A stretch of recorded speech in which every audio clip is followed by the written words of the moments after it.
Most awaited relationship topic, relationship जो सबसे ज्यादा कॉन्फ्लिक्टेड है, सबसे ज्यादा जिसका नाम खराब है, कौन सा रिश्ता है जल्दी से बताओ।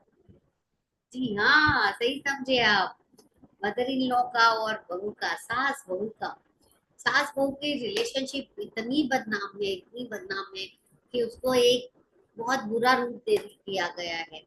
जबकि अगर हम चाहे तो वो रिलेशनशिप एक इतनी प्योर और इतनी प्यारी बन सकती है। उससे बहुत बहुत बहुत ज्यादा आप प्यार पा सकते हैं। ऐसा नहीं है कि हर बार हमारी गलती होती है, कभी कभी सामने वाले की भी होती है। लेकिन कैसे, अगर वो रिलेशनशिप आपकी खराब है तो उसको हो कोनो से कैसे ठीक करें, ये आज हम बात करने वाले हैं इस रिलेशनशिप में। रिलेशनशिप खराब क्यों होती है? जबकि हम जब हम हमेशा मांगना चाहते हैं, देना नहीं चाहते। कोई भी रिलेशनशिप है, अगर उसमें आप देना नहीं चाहते हो तो वो रिलेशनशिप खराब होगी ही होगी। रिलेशनशिप इज लाइक कि कंट्रीब्यूशन है दोनों का, कि दोनों कुछ ना कुछ एक दूसरे को आदान प्रदान करते हैं, कुछ ना कुछ देते हैं। अगर आप नहीं दे रहे हो, आपके अंदर गिविंग की फीलिंग नहीं है, तो आपकी रिलेशनशिप खराब होनी ही है।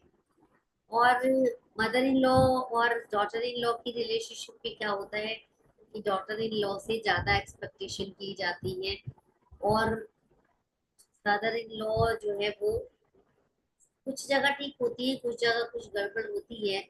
लेकिन हम, क्योंकि वी ऑल आर वन, एक तो पहले ही लड़की के दिमाग में बहुत ये बात भर दी जाती है, सास के जाएगी तो देखना क्या हो, सास के जाएगी तो देखना क्या हो। तो उसके दिमाग में पहले ही एक इमेज ऐसी क्रिएट हो जाती है कि मदर इन लॉ एक बहुत बुरी औरत है, बहुत खराब एक पर्सन है जो उसको परेशान करने वाली है। तो हम उसी इमेज को लेकर ससुराल जाते हैं।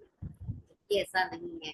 हर मदर इन लॉ ये चाहती है, वो अपने बेटे के लिए बहू लेकर आ रही तो बहुत खुश होती है कि मेरे घर में एक बेटी आ रही है, बहू आ रही है। घर की हाउस हेल्प में तो उसको हेल्प मिलेगी, लेकिन एक कंपनी भी मिलती है। तो अगर हम ऐसा एनर्जी लेवल भी वाला हम उनके बारे में पहले ही खराब माइंडसेट बनाकर जा रहे हैं, तो what you think, what you believe, you attract. अगर आपकी पहले ही सोच ऐसी है कि मदर इन लॉ खराब मिलने वाली है, तो बिल्कुल पक्का श्योर है आपको खराब ही मिलने वाली है। हेलो एवरीवन, माई सेल्फ संगीता अगर life coach and a healer. और अभी तक आपने हीलिंग सेशन नहीं लिया है तो जल्दी से आ जाइए और एक हीलिंग सेशन बुक कर लीजिए। मदर इन लॉ से रिलेशनशिप खराब है, उसको भी हम ठीक कर सकते हैं। डैम कर देना, डीएम कर देना, ओके।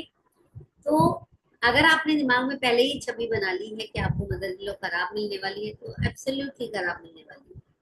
क्योंकि लॉ ऑफ अट्रैक्शन कहता है, जो आप सोच रहे हो, जो आप बोल रहे हो, जो आपने बिलीव बना लिया है, वो आपको मिलने ही वाला है। तो इसलिए आज हम होपोनोपोनो से अपनी मदर इन लॉ की रिलेशनशिप को ठीक करेंगे।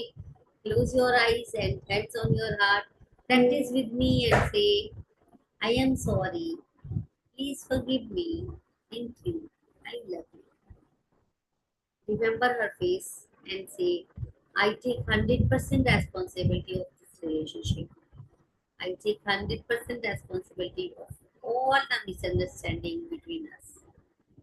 I take 101% responsibility whatever is happening between us in this relationship.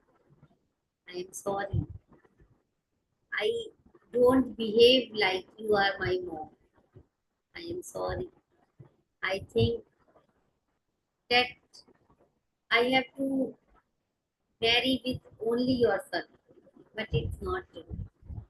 I'm sorry. I'm creating so many negative thoughts about you. Please forgive me for not be trusting you as my mother. Please forgive me for not giving you my 100% love.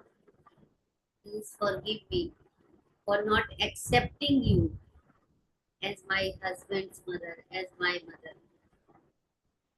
Thank you for the realization that you are the lady who gives her son to me. It's a very big sacrifice. Thank you for your love. Thank you for your understanding. And thank you for releasing all negative emotions, all misunderstanding between us. I'm sending you love and I'm ready to receive love from you. And I want to make this relationship so beautiful that everyone gives us our example that this is a very beautiful relationship of mother-in-law and daughter-in-law. We are both same kind of person and we can be companion in this journey and we can be friend in this journey. I love you, mother-in-law. I love you, mom, as much as I love my mom. I accept you as a part of my new family, and you accept me as a part of your family. Thank you for the love and thank you for the acceptance that you have accepted me as your family member. I am sorry. Please forgive me. Thank you. I love you. I am sorry. Please forgive me. Thank you. I love you. And I am so happy that you have accepted me as your family member. And I'm thank you for all the love you are giving to me. Thank you for all the support you are giving to me in every situation, in every matter. You are my well wisher, you are my safe corner. Thank you, Mama. Thank you for everything. I love you. I love you. Just do it for 21 days. आपको उनसे कुछ नहीं कहना है लेकिन सिर्फ उनके बारे में ये बोलना है और ये फील करना है। आपको देखेंगे कि आपकी रिलेशनशिप उनके साथ बहुत अच्छी हो गई है। सच में ये रिश्ता बहुत ब्यूटीफुल बन सकता है। लेकिन जब हम पहले ही अपने माइंड में इमेज खराब लेकर जाएंगे तो वैसा हमारे साथ होना ही है। अगर एक रिलेशनशिप भी इस वीडियो से सुधर जाती है, अच्छी बन जाती है, तो मेरी वीडियो बनाना सफल हो जाएगा। जिसको भी ये शेयर करनी है शेयर कर देना, जिसकी रिलेशनशिप में बहुत ज़रूरत है उनको शेयर कर देना, एक्सेप्ट कर लेना और उनको लाइक सब्सक्राइब शेयर कर देना, कमेंट करना मत भूलना। Thank you so much for watching. Love you.